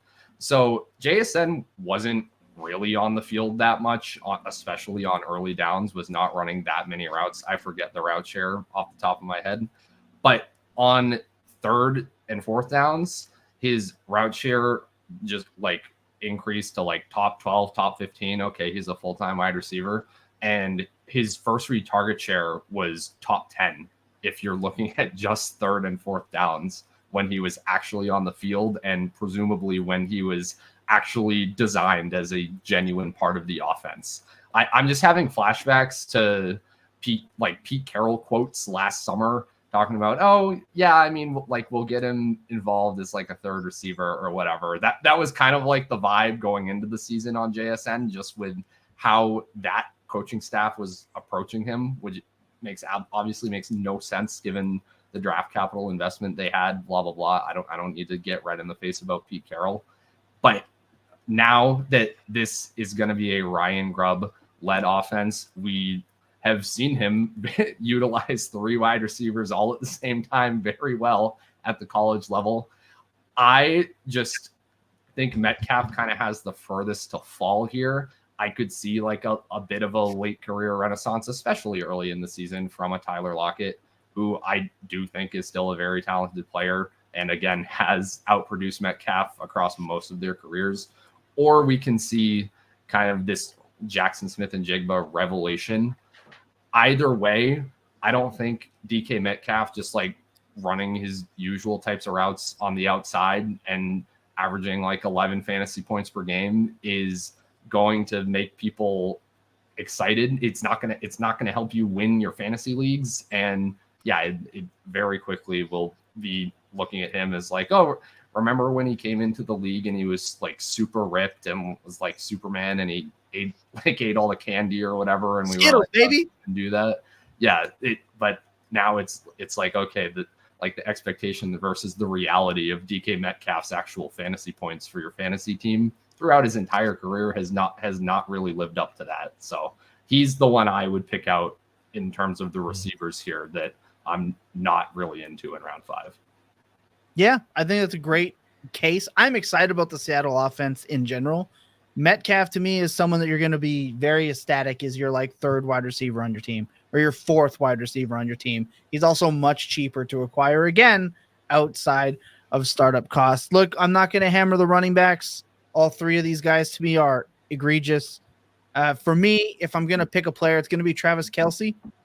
For me at 5'4", look, he's going to score points for you this year. I think any year after this, you're hoping he doesn't go away, right? Or we're hoping another injury doesn't come along, or they continue to limit his snaps for the playoffs, or something of that nature. He's also impossible to trade away at his current price. This is the McCaffrey, this is the Tyreek Hill. When you have him, you just must accept he is rotting away on your roster. If I were to look at this draft board and think if there's a player on here that could cause you to all of a sudden have life get really crazy busy and then see said player who orphaned a team in the next startup that you join, for me, it's 5'4" Travis Kelce. Yeah. On this list, I mean, again, Josh Jacobs would be number 2 for me, but again, we have hammered. Josh Jacobs has this podcast on a list of places he wants to go and cancel forever because of how much we have just trashed that man on this pod. But 5'4" Travis Kelce, it's a little much for me. It is much for me because it's backing me into that build. I agree with that for sure. Since I didn't get one, and since I know I'm not going to pick this guy as my favorite, I'm just going to derail the show for 20 seconds. And I'm just going to say, all the people who love fake quarterback, all the ones that I don't. If you find yourself tempted by the siren song of a Tua, of a Goff, of a Brock Purdy, who's not Brock Purdy, yell about it. Just get it over with. Just draft a cheap one, and I just promise you, there's like no possible safer bet in terms of just ADP moving up. Just ignore those guys. Just take JJ. He also plays in a fake offense. He's a fake quarterback. He's going to put up a lot of fake stats. And he's going to have the same fantasy points as all these guys. I don't like him as much. We've gotten into the May McCarthy stuff about the true upside. But like, if you're the type of player who sees the Purdy, who sees the Tua, who sees the Goff, who sees us complaining about them, and you think we're crazy, just get it over with. It can't fail. I promise you. It's going to be fine. Yeah, that's fair. I mean, that's fair. Sean, will there be a quick summary in the Discord channel for the worst player in every round mentioned in this show? I'm starting to lose steam here over on the East Coast. Well, Sean, the best part about this is that you will be able to watch the second half. It's not actually going to be 3 hours. You're going to be able to watch what you missed over there on YouTube. And when you're done, you can actually leave a comment on your favorite one of the ones picked for the worst picks in every round. And the podcast will also be released tomorrow as well. And I really can't win, by the way, with these fake quarterbacks. I just made a pitch to go draft JJ McCarthy, and people are saying that I'm going at JJ McCarthy. So that's I just can't say a nice thing about these guys, I guess. Okay, look, I gave him a glowing endorsement. Right. Hey, that is as glowing of an endorsement as you would be prepared to give. It's the endorsement that I used to give about Purdy, right? Now his price has gotten beyond where I think it's good, but like it's the endorsement that I used to give about Purdy, which is like, yeah, he's gonna keep putting up fake stats. He will. Let's get round 6 out of the way. We're gonna finish tonight with round 6. Okay. And then we will do, if enough people want more of this, next week or maybe the week after, we will finish this and do rounds 7, 8, 9, 10, and maybe a bonus round to just hammer it through. All right. So we can get Jameson Williams round 7, involved. Jake Ferguson. Just so we can. Sad I didn't get to say it. Well, I had a whole rant about Jake Ferguson, but if you want my rant about Jake Ferguson, I have it on my Substack. So shout out to round 7. We'll get it for you when we bonus round this next week. But let's go round 6. Worst picks in each round for round 6. Paul, you are a guest of honor. We absolutely love having you here every single time. Let's kick off this last bit with your pick for the worst player. Thank you, Tom. It's been a lot of fun. Answers to me here. Chatting with you guys. I think, this one's a little bit. There's an obvious answer which I'm gonna take because it's easier than the second answer. No. I'm not gonna do it. Actually, I'm gonna leave the obvious one for someone else, and I'm gonna go with a player that I feel like I've become like just a legit hater for this player, and I don't actually hate this player, but Jordan Addison is a guy that I have a lot of trouble rostering. Thank you. It's just so. It's all mine. Yeah. I don't have all the numbers in front of. Maybe Ryan has some good numbers, but basically with Jordan Addison, he ran a bunch of routes in a very fake offense with a very, very good quarterback in Kirk Cousins, who is steaming Drake London's career 10 points per game up into the early second round of the format that shall not be named, because we know that Kirk Cousins creates fantasy points. And now Kirk Cousins has been swapped out for either a rookie in JJ McCarthy or Sam Darnold, probably a combination of the two this season. And I think Darnold. And I think that's going to be fine. Like ultimately it's going to be fine. I think the offense is going to be fine, but I think that Jordan Addison's value is going to go down before it goes up. Like I just don't see how he's going to really provide anything of value this year with this quarterback transition, with Jefferson there. Maybe it's early in the year when Hawkinson's out, but like with all three of these guys on the field and those quarterbacks as the options, with Addison's per route numbers last year, like if you look at the time that Jefferson actually played, the target share, the targets per out run, the yards per out run, the first read target share, like all of it was really, really, really bad. Like it not like he's a bust, but like it's not an indicator that this guy's going to be a difference maker, especially playing alongside another superstar. So like if I'm taking a wide receiver, I either want a guy here that I think can legitimately give me difference making production. Give me a guy like Deebo Samuel who could potentially be a wide receiver one, or I'm taking one of these rookies, which is probably what I would do, where I know the value insulation is there. If I'm taking a guy I don't think is going to be a real legit starter for me anyway, I would just rather have the insulation of like a Ladd McConkey or Brian Thomas Jr. Addison feels like this middle ground where I'm like taking a guy that's young, but they're not a rookie anymore. So some of the like safety is worn off, but I still don't think they're going to give me fantasy points. I don't know. It's just a weird pick here that I don't really want to make. Yeah, it's just Dotson, right? Like that, like everything I've looked up with Addison during this offseason, I've just tied it back to Dotson's rookie year. So I think you're right. I just think he's a very not my worst pick on here, but Addison has been somebody that I've been very much. Addison feels like the wide receiver boy in your draft, just doing the bit, where he's just hammering nothing but wide receivers for like the first 7 rounds. So he feels like he has to take Addison to fit his build. That to me is Jordan Addison. So I'm right there for you. On that one. I tend to agree. Addison strikes me as one of those profiles of like, we're drafting because he's young, but like, what's really the point of him being young?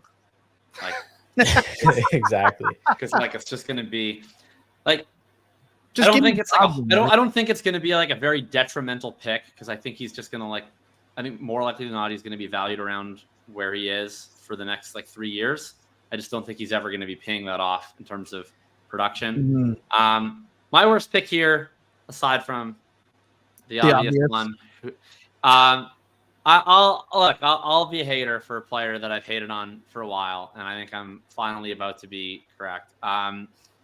Like, what I don't really get the TJ Hawkinson ADP. He is not going to be playing football until November this year. Might not play football at all this year. Like we're drafting a guy like this guy is not going to be a part of fantasy football relevance in 2024. He tore his ACL in week 17 of last year's season, week 16, week 17. I would say an optimistic timeline is that he is playing week 8, week 9. It is possible he's not even on the football field until week 11, week 12. The chances that he's remotely productive in this type of ACL timeline in 2024, I think is near zero. Paul just mentioned all this environmental stuff where we're pretty optimistic about McCarthy being like 80% Kirk Cousins, but I don't know if he's 100% Kirk Cousins. Are they going to be able to run at the same pace this year? Ryan's making faces that says he's not so confident he's even going to be 80% Kirk Cousins. So I think with Hawkinson, you look at a guy who up until last year was always living in like 1.68 yards per run, 1.5 yards per run, 1.48 yards per run. Generally, he was a route consolidator, and I think worked favorably playing with some of these Goff, Cousins, like very fantasy-friendly, intermediate, check it down, get to the check down read type of quarterbacks. We're going to see what kind of offense they have with McCarthy. I just think you're paying pretty darn close to like the Andrews price for Hawkinson for players markedly worse. And then most importantly, it's just not going to help your team this year at all. He's going to be 28 years old before the next time he has a chance to really be a meaningful producer. Much too high for me. I would just straight up rather have like Njoku, Kittle, and Ingram who can help my team this year. Yeah, I think we hate the Vikings. Apparently, we just The reason I was making the face is like, okay, Jacob just got very indignant about talking up JJ McCarthy, and now we're just shitting all over everyone that he's theoretically throwing to this year. So that just struck me. Well, the answer is just like Justin Jefferson. Yeah. Okay, exactly. fine. Yeah, fair enough. Yeah. Oh, that's too good, Ryan. All right. Yeah. I mean, you guys have both skipped over who I'm assuming you both think is like the obvious one in favor of the guys I probably would have picked. So knock it out of the park, buddy. Whatever. I'll just take the obvious one. Just so you would get like an actual take from me on this round. I don't hate most of the picks here. Like Worthy and Thomas are not like super my vibe. I prefer like the JSNs and especially the T Higgins here. So that out of the way, the Rachaad White, like at RB13, I think positionally that's maybe a little aggressive, and especially in the 6th round of a startup, you're taking him over Jonathan freaking Brooks. So Jonathan Brooks is Rachaad White last year with his head coach that is going to deploy a bell cow, but it's like if Rachaad White was really good, basically. And for some reason, Rachaad White is going before him by this ADP, apparently. I don't know what else there really is to say. I don't even care that much that it's like Rachaad White is not efficient, especially on the ground. He looks really bad and all the nerdy rush yards over expected. He's really mediocre and not inspiring in any of the missed tackles forced and all that. Like, I get that. I don't think that's like the problem so much as what is this offense going to look like in a post-Canales world? What is just the philosophy of how they split up this backfield going to look like in a post-Canales world? I don't think Bucky Irving is like a huge threat on early downs or anything, but it's just weird because you have a backfield theoretically with two guys whose best skill set is on third down, is in the pass catching game. So if Irving is getting into that like at all, then White's both redraft and dynasty ADP is like a complete disaster. So yeah, it's really just about the fragility of that touch projection specifically that I would take umbrage with. So yeah, and just the juxtaposition of him and Brooks there, like it's so perfect that Canales is now going to do the same exact thing with Jonathan Brooks, but he's actually good, and for some reason he's going below him. Yeah, I want to credit Sam Sherman for this stat, but for the people who take umbrage with the nerdy RYOE stats,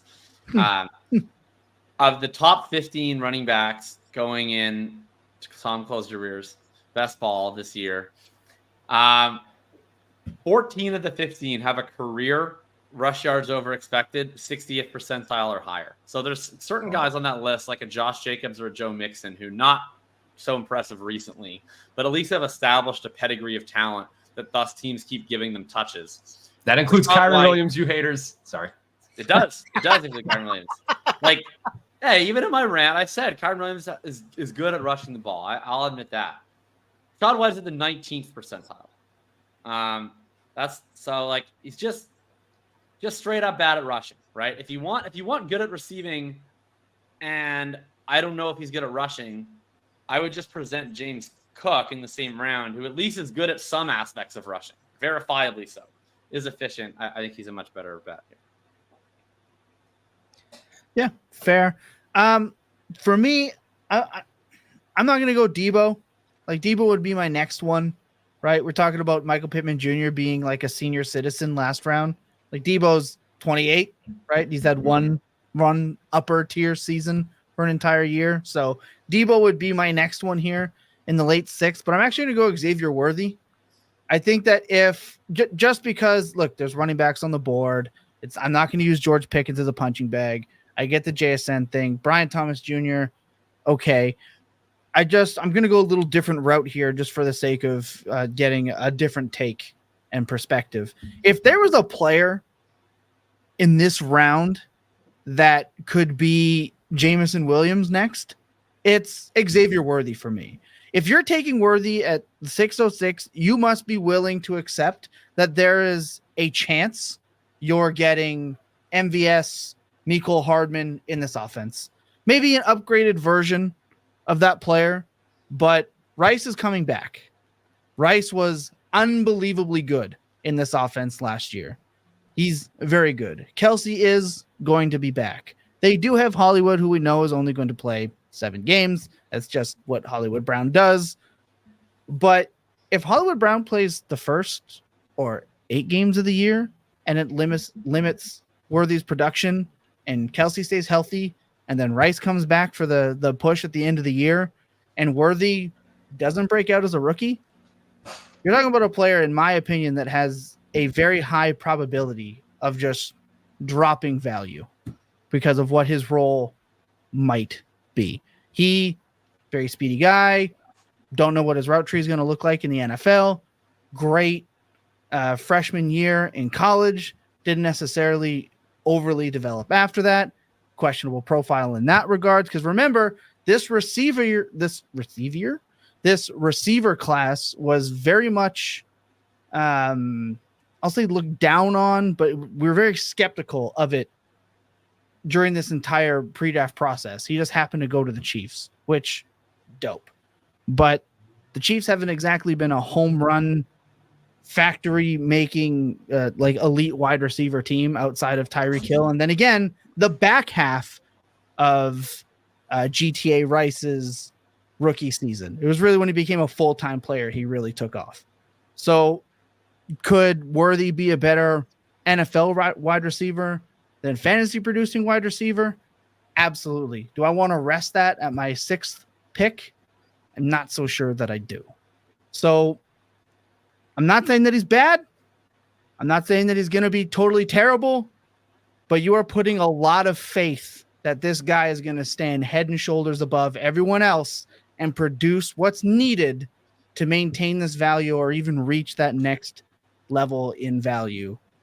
moving forward. There's just as equal a possibility that he is bad and dropping rounds quickly as there is of him staying at where he is at now. So for me, it is Xavier Worthy.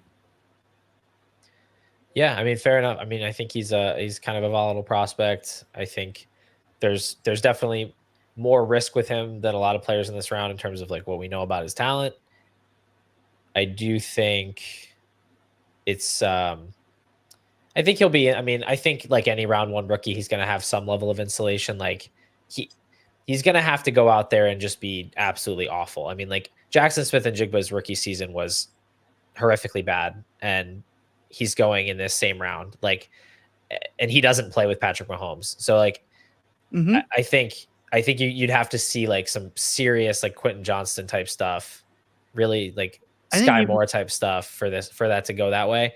It's possible, definitely possible. But I do think more likely than not, he's probably gonna hold this value, even if he's for me, it's fake insulation. Like that's the thing with me. That's why I mentioned JMO. Jameson Williams held insulation. Oh well, he was injured. He didn't get to play as much. Year 2 is going to be like that archetype of player, really fast, super fun in a good offense, right? To me, that's fake insulation. He's going to have insulation, but his insulation isn't going to be because of his production. And to me, that's fake insulation. That's something I'm wary of. That's something I'm afraid of.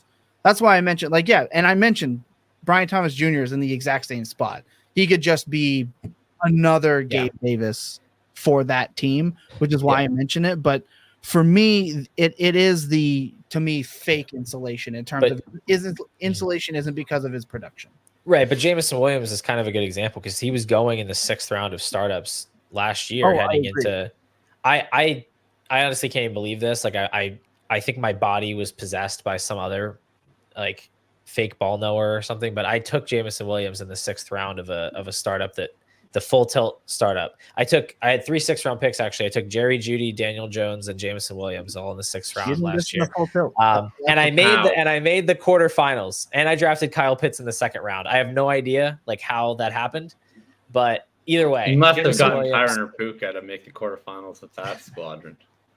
Jameson Williams caught 1 pass in his rookie season, and he was a 6th round startup pick the next year. I think Xavier Worthy's probably a little bit safer than you're giving him credit for, but I won't push back on him. He's not my favorite pick. I just agree with what you said. I think that was because Jameson was injured. If Xavier Worthy catches 1 pass this year, he will drop more than Jameson Williams did. I'm also just saying that just because they're insulated doesn't necessarily mean that I want them or want to take that shot at them. That's why I call it. I don't think Worthy's that insulated. Like we saw what happened with QJ, dropped like an absolute rock. Like I don't know, if you're a wide receiver that is viewed as sort of boom bust, and you get a great landing spot and you don't do anything, like I think the Jameson thing was a lot to do with people just said, hey, he had an ACL tear, it's fine. Yeah, I kind of see Worthy more like the JSN though from last year, where like he's going to have a lot of target competition on the roster. That's a built-in excuse. You also are going to have, unlike JSN, actually, you have the Patrick Mahomes. Like he's in this good offense. I don't know. I feel like he would have to be really, really bad. Like if he's QJ level bad, yes, he's totally going to like. But I just think he's a better prospect than that. And I feel like there are some people that view him as that same type of prospect, but I feel like there are a lot of people that think that he has the early production, and he's actually a really good prospect. And I don't know. I could see it going either way, I guess. I think he fits in a similar range of prospect to QJ, and then I think there's a very wide range of beliefs on him. Like I think people forget how QJ was talked about this time last year. Like there were a lot of QJ bulls. He went around. Still are, which is amazing. But they're still out there. Like JSN was viewed, I think, far more in line with, well, maybe not as highly as Harrison and Neighbors, but certainly in line with how we view like a Dunze, and I think probably even higher this time last year. I think JSN had a lot of, I mean, coming off the rookie seasons that Wilson and Olave just had, and then JSN having outproduced them that prior year at Ohio State, there was a lot of very, very bullish JSN love. and still is, I think, reflected in this ADP that I think is kind of bad. But I don't know. It's not like, yeah, I thought about making JSN my pick. I just don't think his ADP is quite bad enough that now we're off of him, off of Worthy into him. Point is, I think Worthy is a notch below that. I think he's more of a high variance prospect than like a probably true prospect. Yep. That's why, again, you dipped out for a second there because we did hit your computer's timer limit. So appreciate you coming back. We finally hit it at like 150, which shout out. We said 130, but 150 we got there.